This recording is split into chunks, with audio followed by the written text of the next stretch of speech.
Okay, so welcome back to another Monday Night Live training. Since we did all about hormones with Coach Jen last week, I wanted to make sure that we kind of carried on that conversation with regards to menopause and, kind of get into the nitty-gritty of menopause. I might get a little bit sciencey towards the beginning, but then, it'll make a little bit more sense at the end. But I want to start off by saying I am not a doctor. I am not a medical professional. This masterclass tonight is for educational purposes, but it is not to treat or diagnose anybody.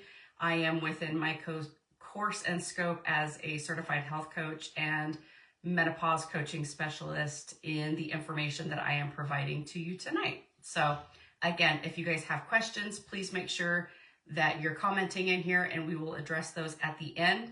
And if you see me keep looking over to the side, it's because that's where my notes are, and I do not have all of this stuff memorized at this point. So let's get started. Menopause. So menopause is a normal and natural life transition that a majority of women are going to experience. So long as we are living, we are going to be experiencing, I'm recording, hi, my son says hi. We are going to end up going through menopause, whether it ends up being surgical, medical, or natural. So the surgical and medical, obviously, a lot of women experience menopause earlier in life. If they end up having a cancer diagnosis and they go through chemotherapy, other medical conditions that they may have that the treatment actually ends up throwing them directly into menopause. Women who end up having to have hysterectomies done or other surgical procedures that impacts their reproductive system, and then they end up in menopause without going through the natural progression of perimenopause and so on and so forth. So some women go through it naturally, some women go through it and bam, it's done. And everybody's going to experience this a little bit differently depending upon multiple factors. So like I said, I'm going to get into a little bit of sciencey type of stuff, kind of what Jen discussed last week. Not as detailed as she did it, because obviously she's a lot smarter when it comes to hormones and hormone health than I am, because that's her specialty. But this is something that we'll all be able to understand a little bit more as far as what hormones are affecting this and so on and so forth. So there are 4 phases for most women. So we have premenopause, which is the reproductive phase in a woman's life. That is from the time of your first menstrual cycle all the way up through perimenopause. So figure on average, 12 through, we'll say 35. That is your premenopause. That is in your reproductive phase. Now, keep in mind, you can still be in your reproductive phase in perimenopause as well. And a lot of women don't understand that just because you're going through perimenopause and you're getting all of these crazy symptoms, you are over the age of 40, you can still get pregnant. So, FYI, be warned. My grandma had my uncle when she was 40 and she thought she was going through menopause because that's how it was back in the late 60s when she had him. So then after we've got, premenopause, we've got perimenopause. Perimenopause hits women anywhere, honestly, from 31 to 40. And it will last on average 7 to 10 years. I know that sounds like an extremely long period of time, but that is the average for most women. So yes, you may end up going through many of these symptoms for an extended period of time. You might think you're losing your mind. You might think you're dying. It's perfectly normal. I promise it is part of this magical transition that we all go through. So now menopause. The term menopause is kind of thrown around a little willy-nilly in my opinion, because menopause is the actual finality of perimenopause. That means you have gone 12 months without having a menstrual cycle, a full 12 months, then you can say, yes, I've gone through menopause. Because then from that point on, you are postmenopausal. From the time of your last period, you enter menopause, you hit menopause, we should say, to the day you die, then you are postmenopausal.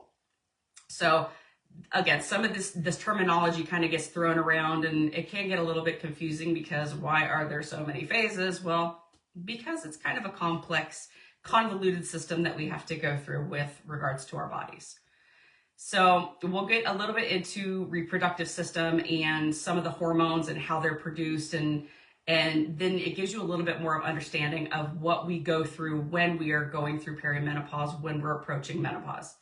So the reproductive system is a system. Like, it is a whole system that goes from our heads all the way down to our ovaries.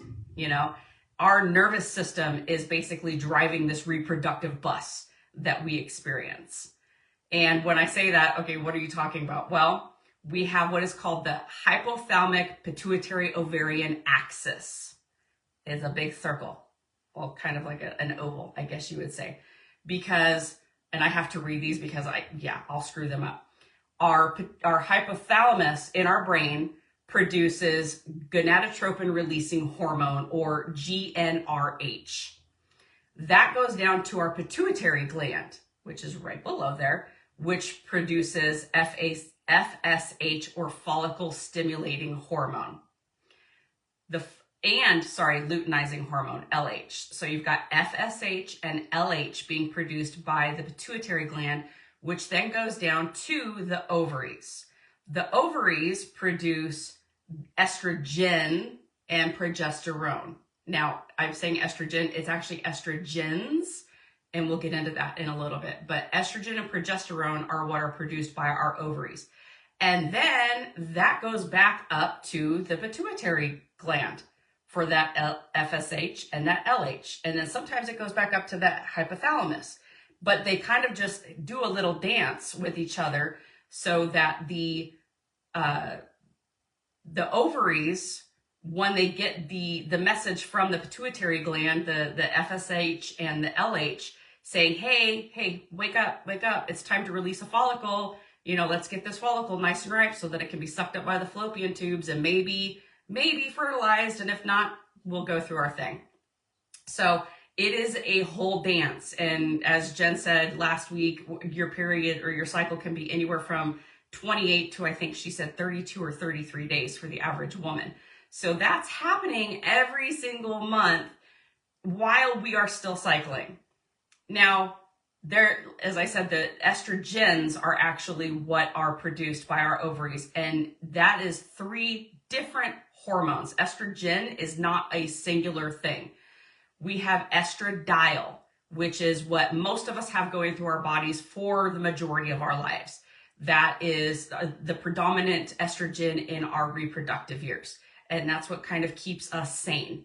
When women talk about how they have low estrogen, it's estradiol that they are referring to, because that's kind of our woosah estrogen. Estrone is the primary hormone in menopause, and that is a very weak estrogen because it is 5 times less potent than estradiol. So that kind of gives you an understanding of why having a low estrogen, low estradiol can affect us in such a way, because the estrone that we are then producing when we're in menopause is not near as strong as the estradiol. And then estradiol is predominant in pregnancy, and that helps with the placenta growth and health of the placenta while you're pregnant. So that's the least spoken about, I guess you would say, unless you are pregnant. So those are the 3 different estrogens that we have coursing through our bodies at one time or another. So where do we get our hormones from? Again, we've got, it's a whole cycle. It's a whole system that's going on. So we get them from our brain. We get them from that hypothalamus and that pituitary gland. Those secrete the hormones to our reproductive systems that tell our reproductive system basically what to do. Our adrenal glands secrete hormones. Jen got into this last week as well, where we've got cortisol and adrenaline that come from our adrenal glands, and hormone precursors will come from our adrenal glands. So, you don't want that cortisol storm happening within your body, right? Yeah, you don't want that. And adipose tissue, aka our body fat, that actually secretes hormones as well, if you were not aware of that. It's mostly the estrone, which is what we produce while we are in menopause, and then also leptin, which, if you've heard about leptin, everybody talks about, I need to raise my leptin because my hunger is just so awful, I'm low in leptin. Well, the fat stores that you actually have in your body release the leptin into your body to help to satiate you and keep you from being hungry all the time. We'll get into the whole thing as far as the foods that go into that process as well. So as we age, the estradiol levels genuinely will start fluctuating downwards. Again, most women, this tends to happen between the ages of 35 and 40. And that's why it's so important that women are aware of the changes that are going to be happening, because so many of them do not have hormones checked on a regular basis. And the things that can happen with the estradiol going down, the estrone going up, is what really can wreak havoc in our bodies.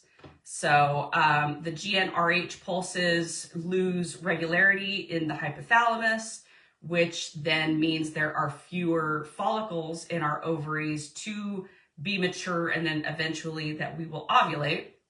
Fewer follicles means less estradiol being produced from our ovaries.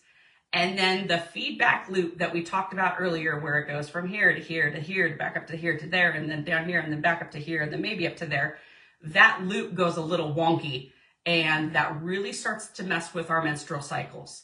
That is usually the first indicator that something is going on within our bodies, right? Is usually our cycles start to get a little bit crazy. Either the timing is off on them, we get a really different flow than we usually do, they go much shorter, they go much longer. It's because that feedback is not happening like it normally does, and how it did a majority of our lives when we were younger and everything was working properly. So the hormone changes also produce the signs and symptoms that women start to experience as they go into perimenopause, as they enter into it. And I have to say, I'm loving the millennials, Gen Xers, again, we're feral. We'll talk about anything. We don't care. We want to bring attention to certain things because it just was not talked about to us when we were younger, or it wasn't talked about the generation, before ours, our parents, our grandparents. It was very hush hush. It was just something you didn't talk about. Talk to your doctor about it. Listen to what they have to say. Nobody needs to know your dirty little business that's going on down there. And guess what? Yes, we do. And I love that millennials are bringing so much attention to it because, they're in their 30s, they're starting to approach their 40s, and they are starting to experience this madness that is perimenopause. So also, just so you are aware, and I'm going to cover this again down later on, but reduction of estrogen can lead to a multitude of health issues in women that can really be harmful to us as we age. Some of those that we're going to cover are diabetes, Alzheimer's, dementia, cardiovascular disease, osteoporosis, so on and so forth. So when I start to get into the fact that nutrition, fitness, activity, lifestyle is so very, very important during this phase of our lives, I'm not exaggerating. I'm not peer pressuring you to change the way that you're living right now. It's because it really does have a major impact on how you are going to go through this experience. And let me tell you, menopause and aging are a full body experience. It's literally head to almost toes, sometimes toes.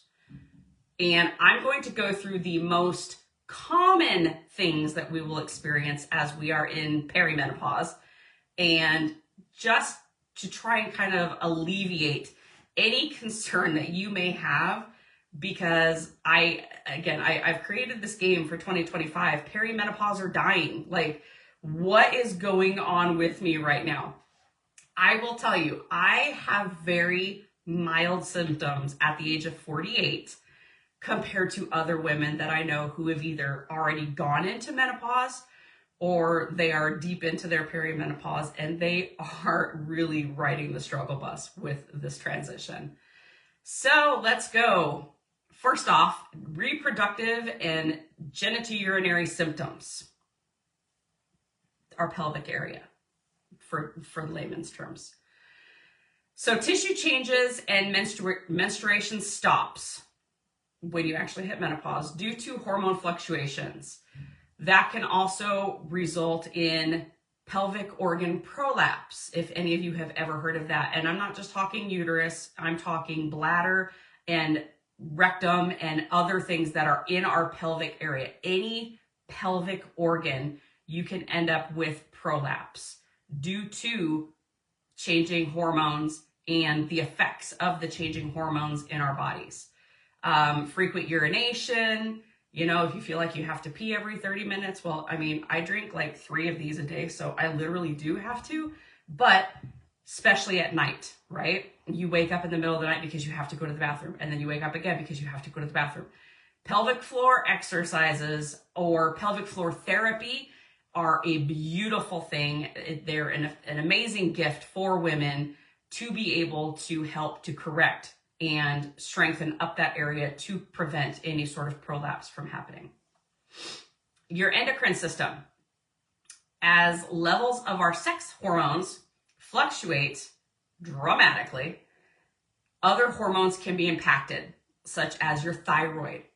If you hit your 40s and all of a sudden you're having all these issues with your thyroid, Hashimoto's, other autoimmune disorders start creeping up, so on and so forth, it could very well be because of the hormone disruption as well as lifestyle and diet. I'm going to keep bringing it up, but guys, they're related. So yeah, thyroid hormones, cortisol, adrenaline, so on and so forth. Our endocrine system is impacted from the hormone fluctuations in menopause. Our central nervous system, aka CNS, this is actually a big one. There are receptors in the brain that are impacted by our sex hormones, hypothalamus, pituitary gland. As estradiol declines, you will notice changes in not only your cognitive ability, so the brain fog, the forgetfulness, what was I doing? Like that quick? It happens to me. It's okay. Y'all can admit it. The squirrel, right? And mood. It absolutely impacts your mood. And any woman who's ever gone through mood swings absolutely knows that. And God bless your significant others and your family members who have to deal with those along with you, because it's a fun ride, right? Increased anxiety and depression. And these are amplified because of other things that are into play around that same time of life. So thankfully for us, menopause decides it's going to hit in our midlife, right? So what else is happening in midlife for most women? Well, if you have children, you're probably going to be either already or on the verge of becoming an empty nester. Major life changes are happening to most women in their late 30s, 40s, and 50s. So, of course, things will be amplified because of everything else that's being piled on top of you. So becoming an empty nester, your children flying the coop, the death of loved ones, becoming caregivers to our parents or other family members, career stress, divorce. Those are the types of things that those will cause some issues as far as mental health, but they're amplified with the fluctuation of the hormones that are happening in our bodies. So aren't we so lucky? Yay. Hashtag blessed. Musculoskeletal system. So the loss of muscle mass, which is also known as sarcopenia, and the loss of bone density, which is known as osteopenia or osteoporosis. So and then also the slower healing and diminished capacity of connective tissues. That's where I was talking about the pelvic organ prolapse. Though that happens because we've got tissues that are there that are kind of keeping things up where they're supposed to be, and those are being weakened when our hormones, our estradiol is going down, our estrone is going up, and everything is crazy inside of our bodies. And then also increased inflammation. Have you ever rolled over or gotten out of bed and had a pain that you've never had before in your life? I have been dealing with hip pain in my right hip for 2 years, almost 3 years. And it was kind of preempted, or I guess you could say expedited, by me tearing my calf muscle jumping into the swimming pool a few years ago. I had a wonky gait after that, and I noticed that my right hip hurt so much. Well, guess what? My right hip still hurts every single day, and it's perfectly normal. My joint is healthy. My cartilage is okay. It's just a pain that came out of nowhere. Well, guess what? I am perimenopausal, so okay, got it. Thanks. And then so yeah, your things start to hurt before that never did, and your balance seems off. So many women lose balance. They start to lose their balance or feel a little bit more unstable as they're going through, perimenopause, menopause, postmenopause, because things are deteriorating that we had always had and that were very strong, hopefully, for most of your lives.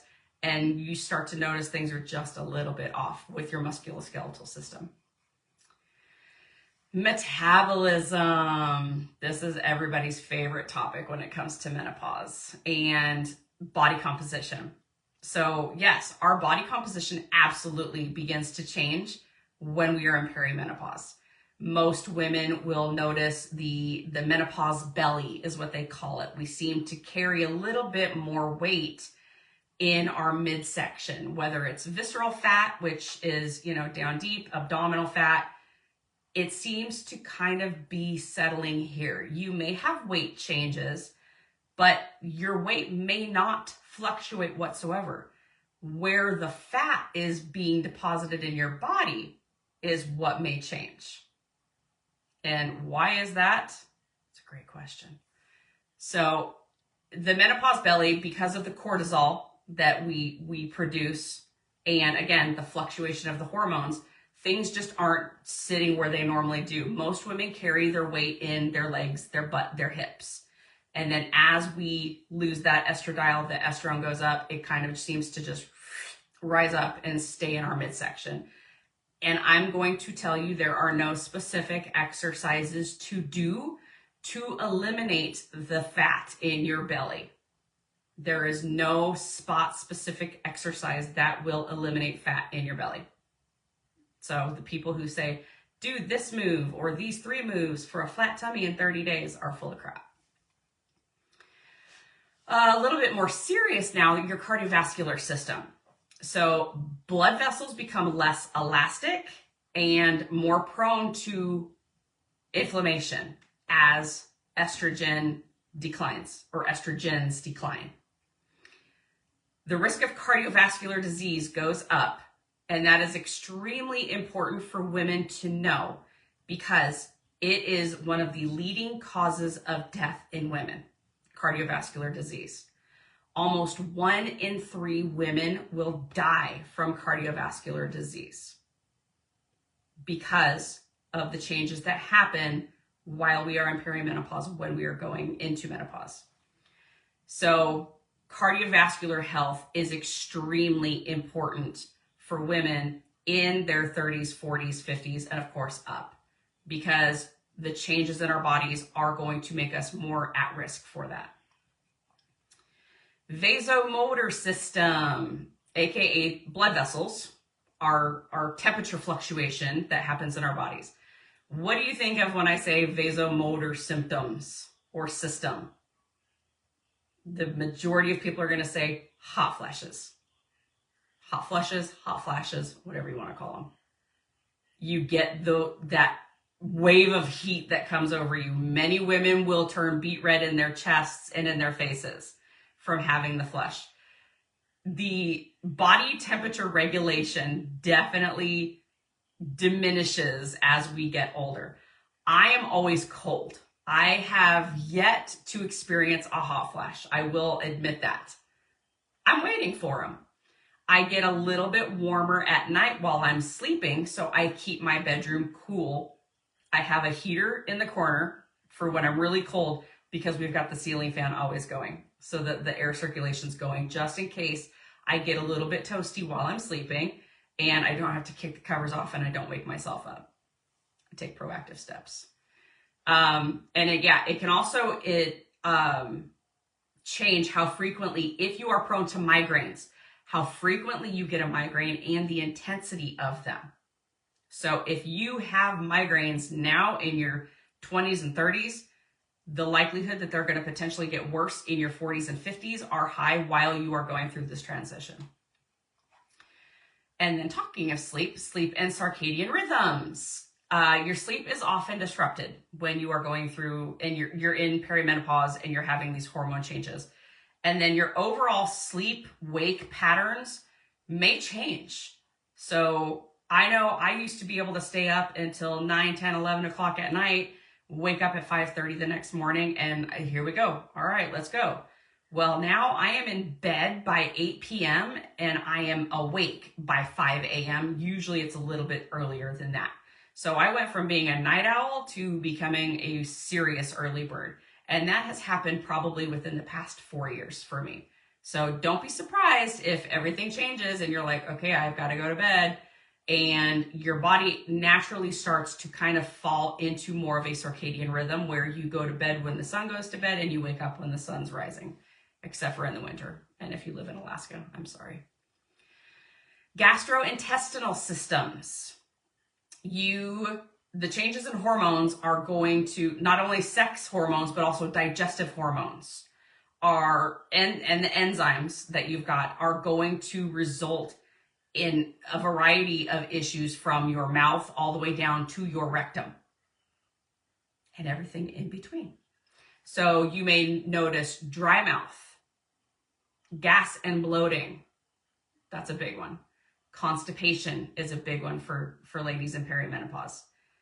Gastric motility, things slow down. It takes longer to empty, which is why GLP-1s aren't necessarily the best thing for women who are in perimenopause because your gastric motility is already slowing down and then you've got something else that's also slowing your digestive system down.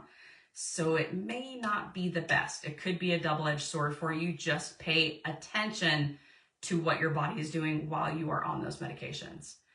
Heartburn. I know a lot of ladies who, as they get older, they seem to experience heartburn. Did you know heartburn and GERD, the biggest culprit for that is actually low stomach acid and not high stomach acid? So then you take antacids, you're killing even more acid in your stomach and you're making the problem significantly worse. Has anybody ever noticed that? You eat half a bottle of Tums and you still don't feel good? Heartburn, food intolerances. You might start having food allergies as you get older because of the digestive hormones that are changing and decreasing within your microbiome area. And then changes to your microbiome and your mucosal lining. You could be more susceptible to digestive issues. SIBO, leaky gut, so on and so forth. The enzymes are changing, the hormones are changing. It's going to impact everything from, like I said, mouth to rectum. Inflammation levels. And this is a big one because this is a lot of where lifestyle and food, I'm sorry, I hate to bring it up, does come into play. Lower estrogens in our bodies are correlated with increased inflammation because the pro-inflammatory cytokines are just going bananas in our bodies. So we have to take extra efforts to make sure that we are lowering the inflammation that's happening within our bodies the way we can, because we kind of can't fight against the fact that our hormones, our estrogens are decreasing and making things angry within our bodies. So we have to be proactive to keep the inflammation at bay. And then skin and mucous membranes. Sorry, mucopus? That's a new word. The estrogens that keep skin and mucous membranes soft and supple and elasticity in place decline as we age. So what happens? We start to get wrinkles, right? We start to have dry skin. We start to get itchy skin. Tissues end up drier. Tissues from head to toe, more fragile, and can lead to infections in our mouths, infections down in our nether regions. So if you have found that you're getting yeast infections, UTIs, things like that, that could be a big reason why. We get wrinkles because of the loss of the collagen. We're drying up in places that we don't necessarily want to dry up in. And then strange skin sensations because of the things that are changing. You know, that's a big thing with me is I feel like there's things crawling on my skin from time to time, and that will wake me out of a dead sleep, feeling like there's a bug or something crawling on my skin. And nope, it's just my skin going crazy. The itchy inner ear, which I never realized was a thing until a year ago, that was an actual symptom of perimenopause. Dry scalp, itchy scalp, constantly scratching, and feeling like you just can't get any relief from it. It's hormone changes, ladies. So we talked a little bit earlier about certain risks of menopause, risks of early menopause. These are things that are heightened for women who go into menopause earlier than most women. And we're talking from age 40 to 45. That is considered early menopause. You have a higher chance of sarcopenia and osteoporosis or osteopenia, which is why the healthy diet and lifestyle are crucial for you to maintain that muscle and bone. You don't want to be depleting that muscle and bone even sooner because you've gone through menopause early. Cardiovascular disease. The earlier you go through menopause, the higher chance you have of obtaining cardiovascular disease. Cognitive decline. It will happen sooner if you've end up going through menopause, again, between that 40 and 45 age. And then all-cause mortality. Basically, you are more susceptible for all-cause mortality the earlier you go through menopause. So sometimes going through perimenopause for the full 10 years isn't necessarily a bad thing. If you've gone through early menopause, just be sure you're taking the proactive steps to ensure that you are making your body as healthy and safe of a place as possible. Healthy diet, lifestyle choices, fitness, those are all things that can help correct some of the issues that are happening within our bodies. Can you believe that whole freaking list of stuff that we went through? And that's not even everything, ladies. That is just some of it. There's almost 100 symptoms of perimenopause that have been uncovered through the years as people actually talk about it and share their experiences and what they're going through. No, we're not dying. We're just women. So metabolic health is really crucial with going through menopause as well. I started this when I was 43. So 43 years old, I was obviously already perimenopausal. My cycles were all over the place. And that happened from, 20s, 30s, 40s, early 40s. When I changed my lifestyle, when I changed the way that I ate, when I became more active, I am more regular now than I ever was back when I was younger, which is kind of strange because everything should be going crazy right now, right? But it's not. I am noticing differences in my cycle, but I am a almost every 28 to 30 day girl, and I have been for almost 5 years.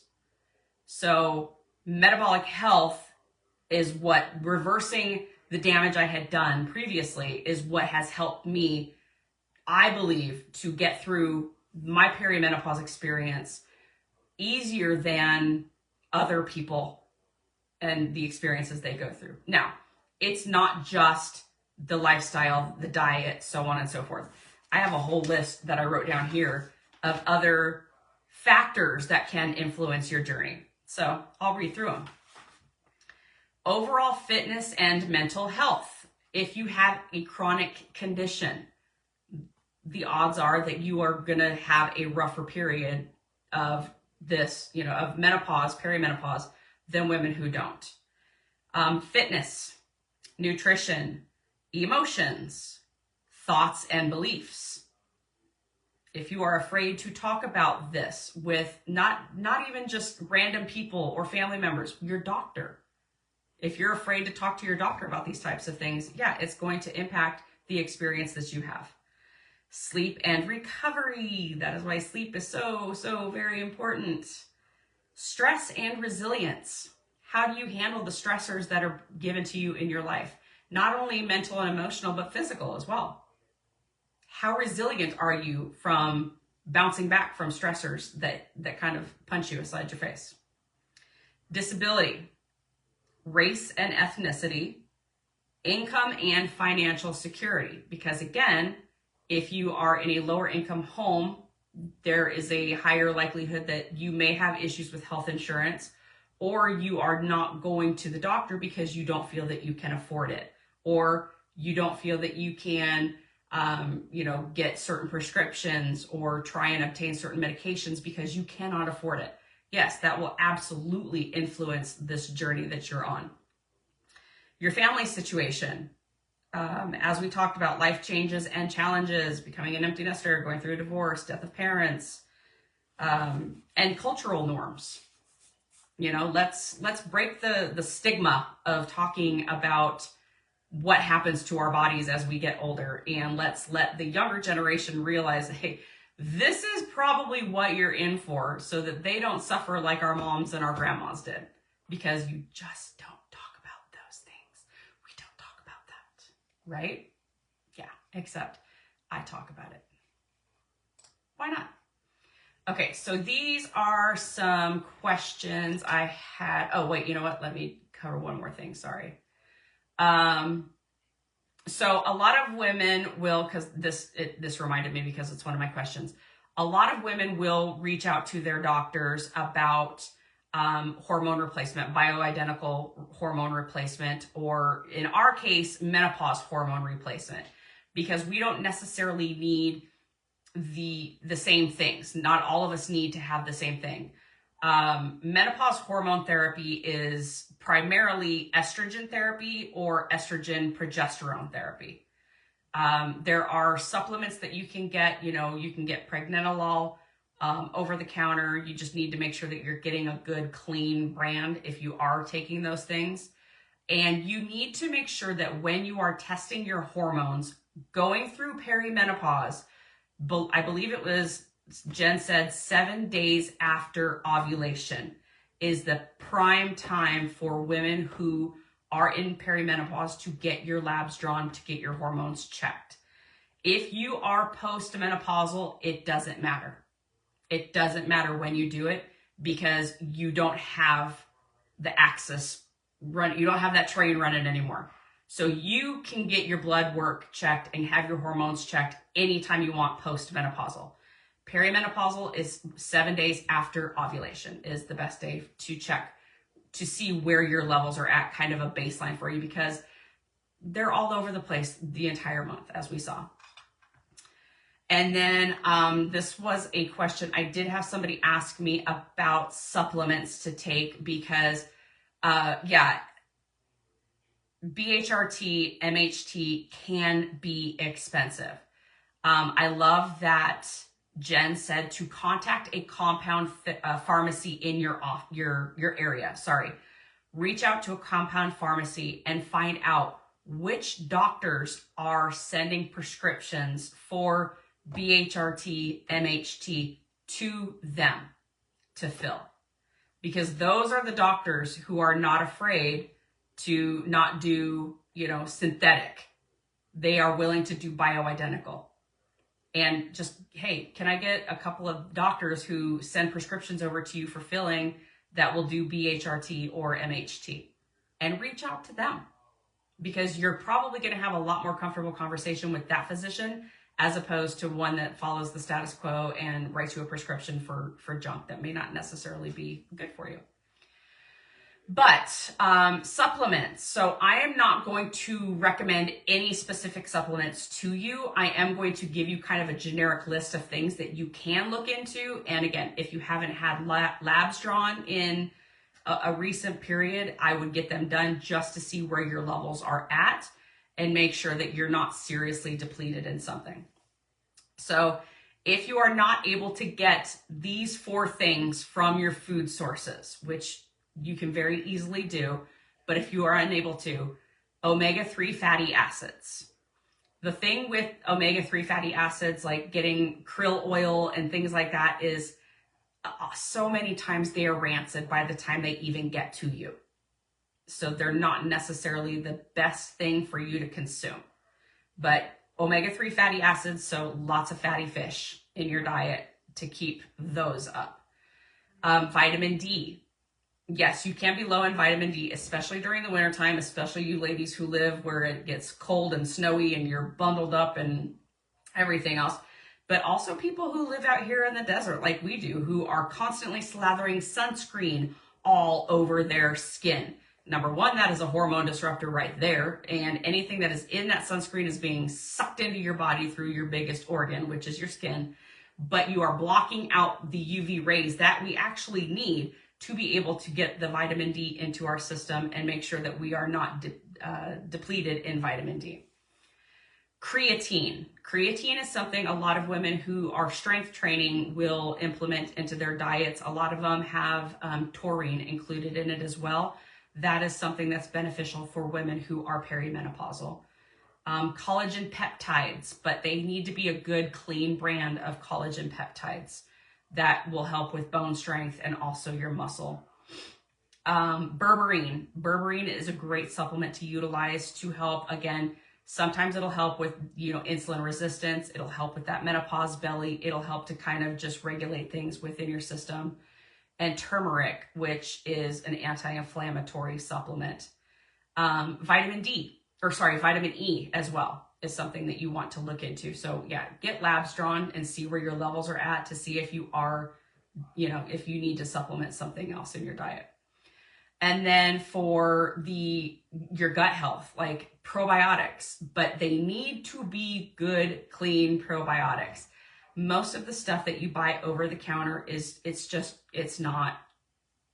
not going to help you really in any beneficial way. You're just going to be spending a lot of money. I've got specific types of probiotics that I will actually type in below the live so that you guys can read them, because half of them I can't even pronounce. And I did the microbiome course. I still can't pronounce most of these probiotics. But you can buy them separately and use them to make homemade yogurt.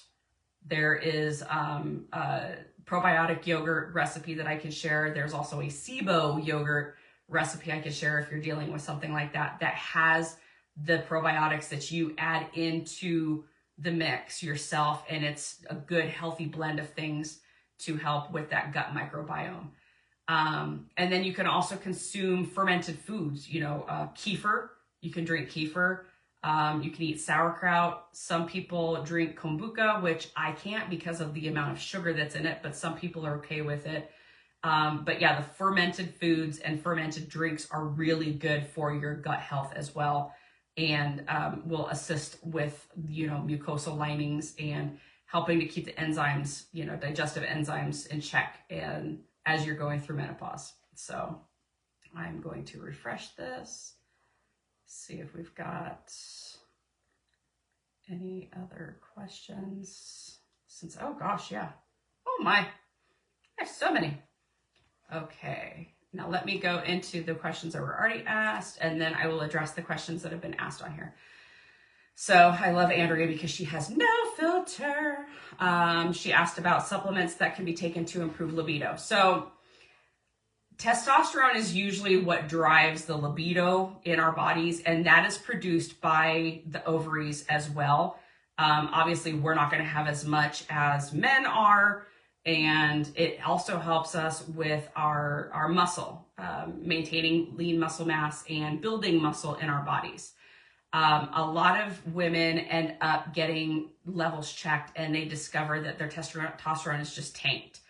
That's a situation that you may need to add on some sort of supplement or a cream, whether it be a progesterone cream. Most people don't like to use testosterone creams just because it can be pretty aggressive, but a lot of times progesterone creams will help with that as well. But that's something, again, for a doctor or pharmacist. How can I get this damn itching to stop all over? Dry skin is in places I didn't know could happen. I know. And it's really hard.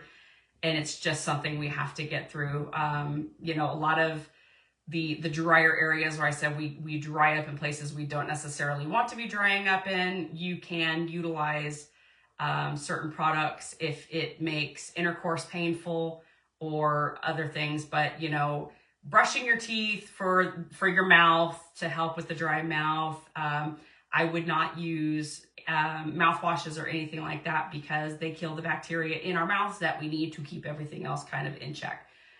Because, again, mouth to rectum for that microbiome. My skin is breaking down and I'm 99% carnivore. I eat green beans or pico once in a while. Are you talking breakouts that you're having? Because don't be surprised if you end up with acne, cystic acne outbreaks while you are perimenopausal, because again, your hormones are just kind of all over the place. Hot flashes, they attack when I least expect it. Yeah. And I actually have some women who are going through perimenopause, and when they work out, they're experiencing horrible hot flashes. And my advice to them is to keep a cool pack with them, not like a block ice pack or anything like that, but like a cool wrap that you can just kind of put around your neck to, help to kind of just calm things down and cool you down.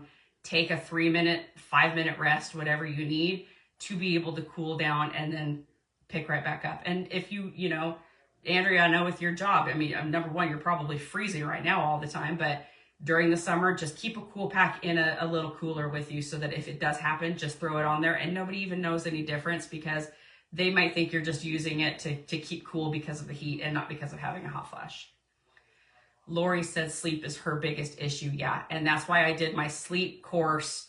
One of the first ones I did, because the sleep disruption is super, it can be traumatizing for a lot of women, because especially if you're trying to function, the rest of the day and you just had a crappy night's sleep, the rest of your day is kind of, and you struggle, you really do. So good sleep hygiene, having a great bedtime regimen, before you go to sleep, cutting out the blue lights, limiting the screen time. Don't sit there and do the endless scroll on Instagram or Facebook in the evenings, and just allow your brain to shut down and just kind of decompress before you go to bed is going to help you with falling asleep and then hopefully staying asleep as well. I have another client who has been using the Calm app, and she said that's been really helping her a lot. Not a question, but talking about realities. I've lost so much hair since my hysterectomy, double oophorectomy, instantly put me into menopause, and it's not coming back. There are permanent things that are really hard to come to terms with. Absolutely. And yes, low libido, even though I'm taking bioidentical hormones. And it can happen. It doesn't mean that, these supplements and these things that you're going to potentially be prescribed are going to be an end all be all cure all. Some stuff is just going to happen. I lost a lot of hair during the vid when I got sick with that, and it was actually 3 years ago this week that I came down with it. I lost so much hair. I know my hair started thinning when I got into my 40s. My stylist would talk about how much I shed, and I shed all the time. And that's why I chopped all my freaking hair off, is because it was so crazy and it was so uneven, and I was just like, you know what? Get rid of it. It's hair. It'll grow back eventually. Julie's question has to do with bone health. I have osteopenia. I would imagine that menopause is a culprit. Absolutely, 100%. So, Julie, I know that you are active. I know that you are strength training. I don't know if you do any sort of HIIT exercises or anything like that, but jumping, bouncing, putting pressure and stress on your body is going to help you with the osteopenia and starting to reverse some of those side effects that happen there. So, let's see. How do you know when your cycles are 150 or longer? You go for, yeah. So, and that's the thing, like if you end up with having a cycle and you're going, 6, 7, 8 months without having a cycle, do everything you can to get tested. If you can feel, like if you've got any sort of sense that you're going to be getting your period, let me know if you have any symptoms leading up to it, or if it's just all of a sudden, bam, there it is, and I'm completely unprepared and this sucks because I thought I was there. I've got a girlfriend who, she's on month 11 right now, and she's like, please, please, please, please, please, please, because she just doesn't want to have to keep going through it. But if you are, 150 plus days out, go ahead and get your labs done, because if you're not cycling normally, then obviously you're not going to have all the major fluctuations. But I would say probably do it if you're going 150 days not having a cycle. I would say probably at the 3-month mark, go get your labs done. Because if things aren't, the access isn't going like it normally would, you'll have a better idea of where your hormones are at. And Dana says she goes to freezing cold. Dana gets hot flashes. Lynn gets hot flashes. And then she says she's been getting night sweats. Ooh, Lynn, dang, that stinks. Keep that bedroom cold. Keep it cold. Keep that comforter on you if you need to. We have our bedroom freezing because my husband sleeps so much better when it's freezing cold. And I have unfortunately discovered that I need it. That's why I've got my little heater tucked away in the corner. So if it gets, below 70 degrees, it'll send me a little bit of heat. But for the most part, we're keeping our bedroom at like 68, 69 degrees just because I get warm. I don't get hot flashes. I don't end up with sweating attacks or anything like that. Keep that bedroom closed. Oh, Julie, you've had 2 knee replacements, so you have to be careful, huh? Okay. Oops. Tag nabbit. Sorry, guys. Let me get back into my comments. Dana, you said it hits you out of the blue every time. Yeah, that sucks. I'm sorry. Okay.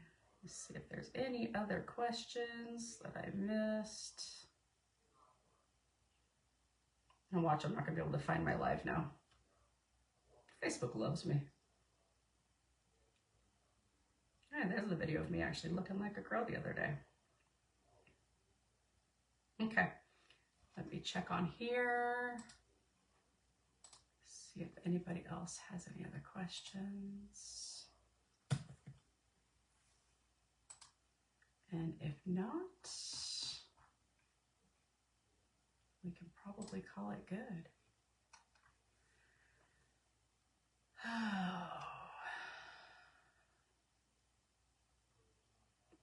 All right.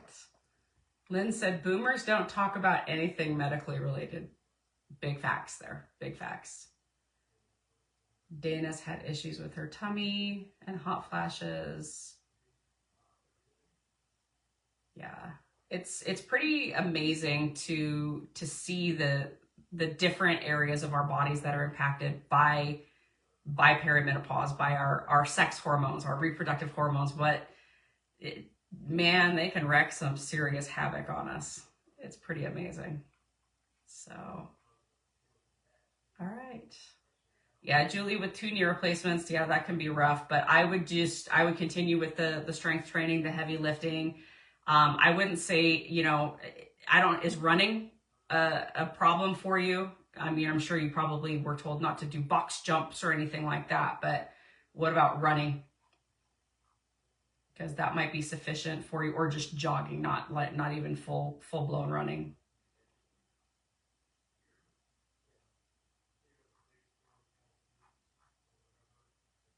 So, all right. Well, we're almost at an hour here, and you guys know I don't want to keep you more than an hour because I don't want this to go on and be rambling and boring for you. So Julie says no running. Okay. So, but thank you so much, everybody, for being on this live. I hope you got a lot of good information from it. And if you have any other questions, feel free to comment below. I will look up what answers I can find so that I'm giving you accurate information. And, hopefully we can get through this journey together and, be as unscathed as possible. So everybody have a great rest of your week. Happy Monday, and I will see ya. Bye.